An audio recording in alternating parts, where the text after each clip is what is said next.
PTC news देख रहे सभी दर्शकों का स्वागत है। मैं सुमन कश्यप आपके साथ हाजिर आपके सामने प्रदेश की तमाम बड़ी खबरों को लेकर बुलेटिन की शुरुआत करेंगे, लेकिन पहले नजर डालते हैं हेडलाइंस पर। हरियाणा विधानसभा की बजट सत्र का तीसरा दिन, कैग रिपोर्ट पर हंगामे के आसार, विधायकों के प्रश्नों के जवाब देगी सरकार। हरियाणा विधानसभा के बजट सत्र में बोले सीएम, वक्फ बोर्ड की भूमि पर किसी प्रकार का कोई अवैध कब्जा नहीं, प्रतिवर्ष किसानों के द्वारा पट्टे पर भूमि लेकर वहां खेती की जा रही। भूपेंद्र सिंह हुड्डा ने हरियाणा की मौजूदा सरकार को घेरा। भूपेंद्र सिंह हुड्डा बोले, प्रश्नकाल में 2 बड़े मुद्दे उठे, इन मुद्दों पर सरकार के जवाब संतोषजनक नहीं। भाजपा के प्रदेश अध्यक्ष मोहनलाल बडौली बोले, भाजपा ने सनातन संस्कृति की रक्षा और गौ सेवा को प्राथमिकता दी, गौ माता की सुरक्षा के लिए प्रदेश में गौशाला बनाई। करनाल में पहुंची भगवा त्रिशूल यात्रा को देखने के लिए आए पूरे शहर के लोग। यात्रा में आकर्षण का केंद्र रहे 120 त्रिशूल।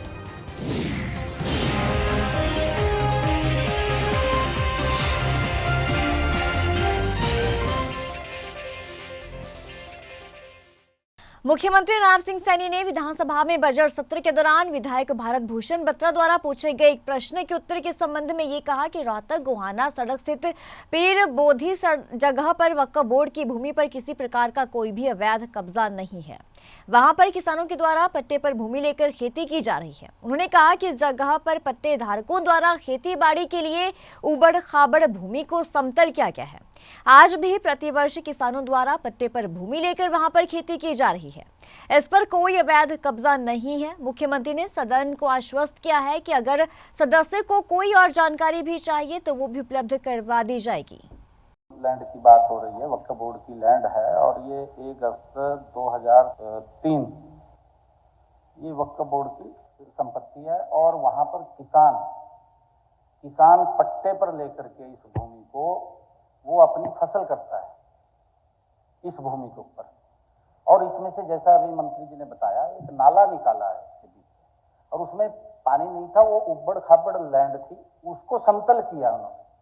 समतल करके आज भी वहां पर वो अपनी फसल उगा रहे हैं और उसका हर वर्ष पट्टा लेते हैं। उसके ऊपर कब्जा नहीं है किसी पर, और उसकी नेचर के अंदर कहीं पर भी ये लिखा हुआ नहीं था माननीय अध्यक्ष जी कि यहाँ का तालाब है, उसमें कहीं लिखा हुआ नहीं था। पूर्व मुख्यमंत्री भूपेंद्र सिंह हुड्डा ने प्रेस वार्ता की। भूपेंद्र सिंह हुड्डा ने ये कहा कि प्रश्नकाल में 2 बड़े मुद्दे उठे, जिन पर सरकार के जवाब संतोषजनक नहीं है। सरकार ये कह रही है कि हमें हाईकोर्ट का फैसला दिखा दो, सरकार को हाईकोर्ट का फैसला ही नहीं पता। दूसरा मामला रोहतक में पीर बोधी जोहड़ से जुड़ा मामला सामने है, जिस पर माफिया कब्जा कर रहे हैं, लेकिन सरकार ये कहती है कि वहां कोई तालाब ही नहीं है, भूमाफिया उस पर मिट्टी डालकर भर रहे हैं। हुड्डा ने कहा कि दादूपुर नलवी नहर वाटर रिचार्ज के लिए बनाई गई थी, जिससे करनाल, कुरुक्षेत्र, कैथल और आसपास के किसानों को फायदा होता। किसानों के लिए कोर्ट का आदेश आ गया था, लेकिन सरकार किसानों के पैसे जो है वो नहीं देना चाहती है। क्वेश्चन आवर में 2 बड़े ज्वलंत मुद्दे उठे और उनका जो जवाब आया सरकार से वो अनसेटिस्फैक्टरी जवाब आया। कोई जवाब ऐसा नहीं आया जिससे हम संतुष्ट हो सके। जैसे दादूपुर नलवी नहर है, ये पहली सरकार है देश में जिसने खुदी हुई नहर को हटाने का पॉलिसी लेके आए 18 में, और हाई कोर्ट ने स्ट्रक डाउन कर दी और ये कह रहे हमारे को तुम फैसला दे दो, हमारे को पता ही नहीं है। इन्हीं के समय में हाई कोर्ट का फैसला आया, वो हाई कोर्ट का फैसला पढ़ लेंगे, भूषण बत्रा जी बता देंगे आपको। इसी प्रकार से जो रोहतक का जो पीर बोधी नाम है उसका, बोधी का मतलब एक वो होता है जहाँ पे पानी का वो नाम सही वो है। एक कन्वेंशन 125 साल पहले वो खुदी है, फ्लड प्रोन एरिया है, वहाँ पानी भरता है, हर बारी भरता है और कोई माफिया द्वारा उसमें फिलिंग हो रही है लैंड की। कौन कर रहा है भाई लैंड की फिलिंग? हमारे पीछे सवाल आया, मैंने 2 बार डीसी से कहा, उन्हें वो तो रुकवा दिया, लेकिन अब उसको खाली तो करेंगे। बौद्धी मतलब होता है पानी का वो, उसका नाम ही पीर बोधी है।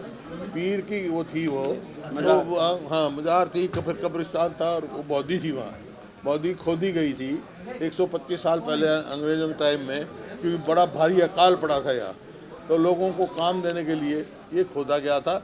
आसपास गाँव, उसके जो गाँव हैं आसपास के, वो मेरी कॉन्स्टिट्यूंसी में है। मेरे को मालूम है कभी से, मैं बचपन से देख रहा हूँ। कौन कर रहा है सर उस पे एनक्रोचमेंट? ये कोई ना कोई माफिया है, कोई संरक्षण होगा। मतलब इस बात के लिए तैयार नहीं है भाई। मेरे सिर्फ ये है सरकार से, जो खोद दिया, जो इलीगल भरत कर दी गई, उसको खाली करवाएं ताकि आगे फ्लड से नुकसान ना हो इलाके का। भाजपा के प्रदेशाध्यक्ष मोहनलाल बड़ौली ने कहा कि भाजपा ने सनातन संस्कृति की रक्षा और गौ सेवा को प्राथमिकता दी है। गौ माता की सुरक्षा के लिए प्रदेश में गौशाला और नंदीशालाओं का निर्माण भी करवाया गया है। भाजपा प्रदेशाध्यक्ष मेवात में वीर भगत सिंह गौशाला पहुंचे और वार्षिक महोत्सव में शिरकत की। इस मौके पर बड़ौली ने प्रदेश के लोगों को होली की बधाई और शुभकामनाएं भी दी। तो इस दौरान प्रदेशाध्यक्ष ने कांग्रेस और अन्य पार्टियों से आए लगभग 20 लोगों को भाजपा में शामिल कराया और उनका भाजपा में स्वागत भी किया।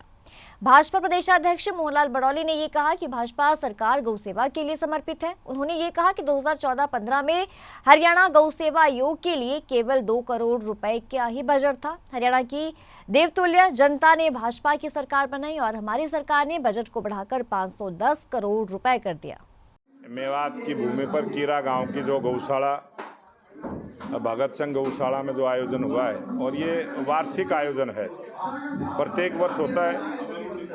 यहाँ गौओं की अच्छी सेवा होती है, अच्छी व्यवस्था है और समाज की अनेक ऐसे लोगों के द्वारा यहाँ पर इस गौशाला को चलाया जाता है। सरकार का भी जो सहयोग होता है वो यहाँ पर रहता है।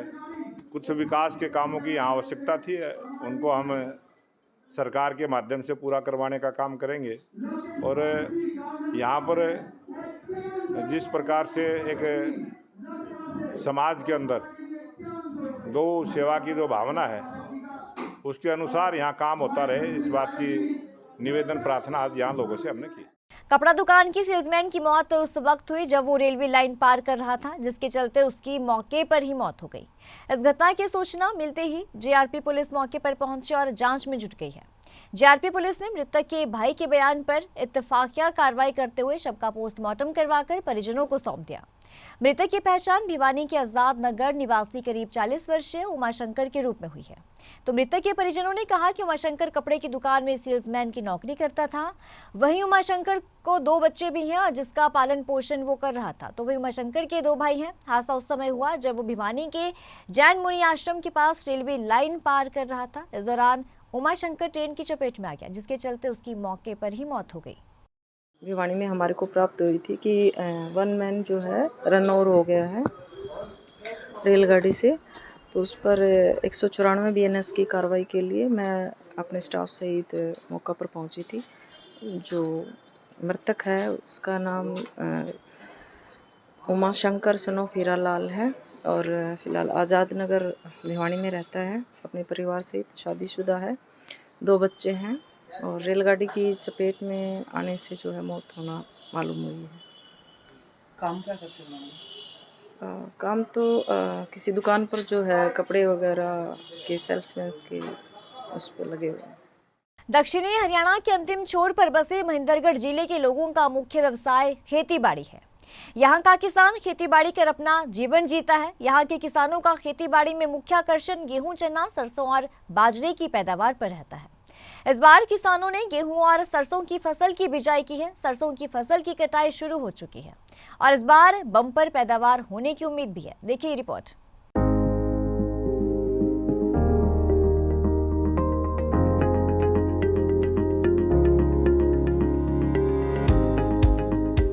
दक्षिण हरियाणा के अंतिम छोर पर बसे महेंद्रगढ़ जिले के लोगों का मुख्य व्यवसाय खेतीबाड़ी है।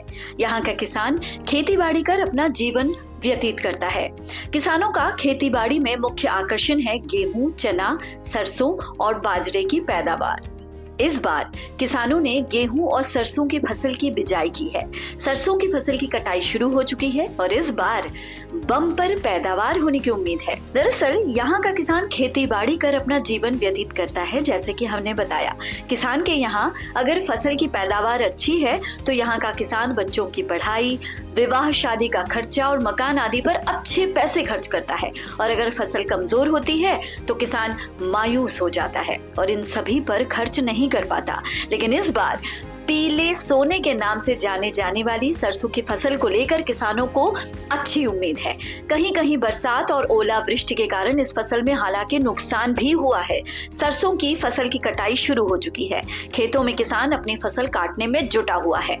फसल की कटाई के बाद सरसों निकालने का काम शुरू होगा और ये फिर सोना मंडियों में बिकने के लिए भी तैयार हो जाएगा। सरकार ने भी सरसों के समर्थन मूल्य को लेकर किसानों का विशेष ध्यान रखा है ताकि उनको अच्छी फसल का उचित भाव भी मिल सके।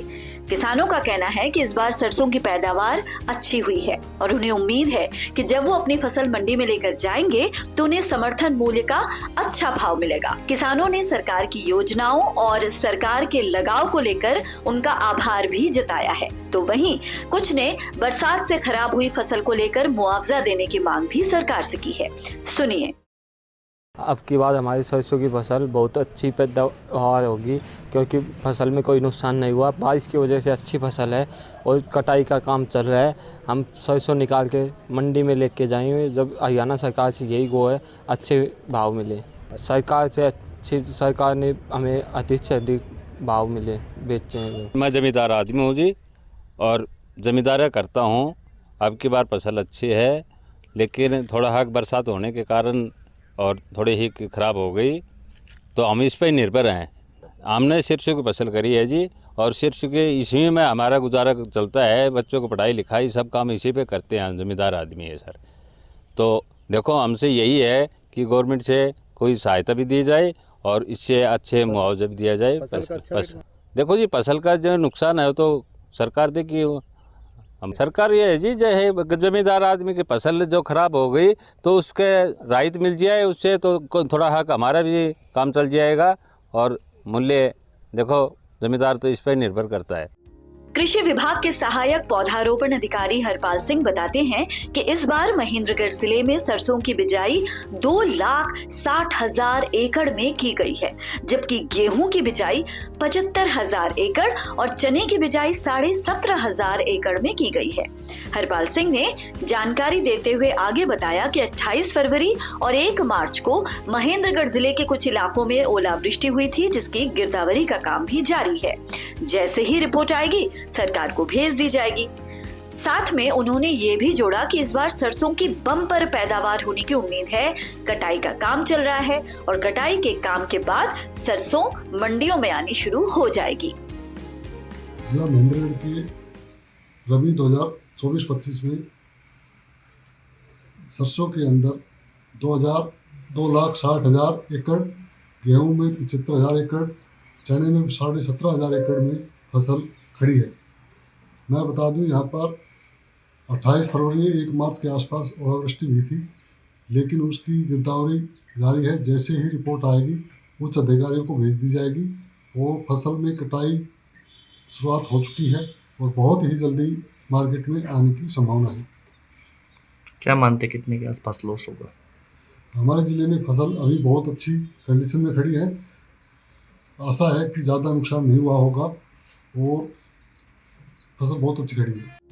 नारनौल से नितिन शर्मा के साथ bureau input, PTC news, Haryana.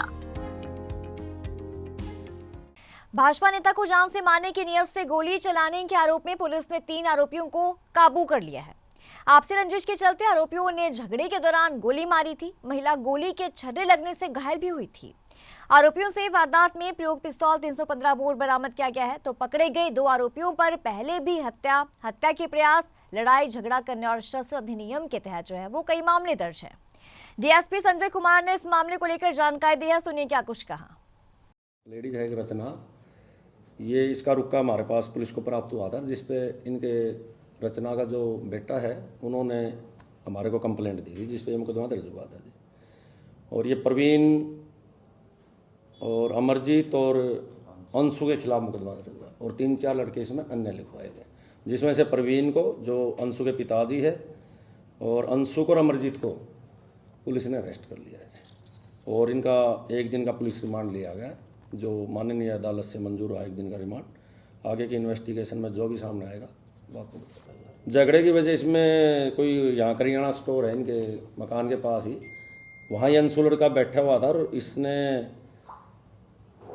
Praveen के इसके लड़के ने बताया जाके जिसके साथ झगड़ा हुआ इनका जी, रचना के बेटे ने कहा कि भी इनको आप यहाँ ना बैठाओ, ये फ्रॉड किस्म के लड़के और इन पर पहले मुकदमे दे रहे, इनको आप इस दुकान में ना बैठाओ। उसी बात पे इनके क्या सुनी हुई थी दिन में, और उसी बात को लेके झगड़ा बढ़ रहा है। तो हथियार भी बरामद हुए? हाँ जी, हथियार 300 नाजायज हथियार है इनके पास 315। करनाल में भगवा त्रिशूल यात्रा पहुंची। इस यात्रा को देखने के लिए पूरे शहर के लोग उमड़ पड़े। इस भगवा त्रिशूल यात्रा में आकर्षण का केंद्र जो है वो 120 त्रिशूल थे, जिसमें से 108 त्रिशूल उन मंदिरों में जाएंगे जहां पर भोले बाबा का मंदिर है। तो वहीं ये यात्रा 12 ज्योतिर्लिंग और 4 धाम की यात्रा से भी होकर आई है। यात्रा 2 चरणों में हो रही है। इस यात्रा की शुरुआत प्रयागराज धाम से हुई थी और दिल्ली में 25 मार्च को इसका समापन होगा। इस यात्रा में झांकियां भी चल रही हैं और अलग अलग नृत्य देखने को मिल रहे हैं, जिसमें बाबा भोलेनाथ का रूप धारण करके भजनों पर झांकी में बने लोग नाच गा रहे हैं।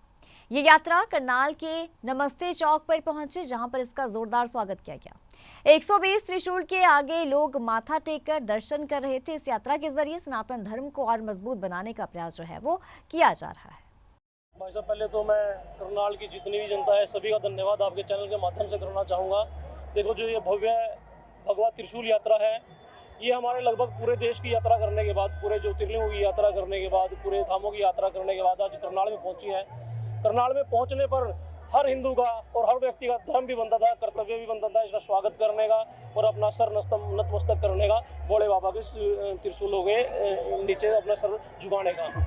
इस भगवा यात्रा का जो मेन हमारा मकसद यही है कि जो हमारी भव्य सभ्यता और संस्कृति है उसको बचाए रखना। देश में तो हम भारतवर्ष की तो बात करें तो भारतवर्ष में सभी हमारी सभ्यता और संस्कृति का जानते ही हैं। हमारा मकसद है हमारी सभ्यता और संस्कृति को पूरे विश्व में पहुंचाने का, हर व्यक्ति तक पहुंचाने का। आप सभी लोग देखते होंगे, बहुत से लोग आज हमारी सभ्यता और संस्कृति से प्रभावित भी हैं और ये हमारे लिए बड़े गर्व की बात है। इस बुलेटिन में इतना ही। खबरों की ज्यादा अपडेट के लिए आप बने रहिए हमारे साथ।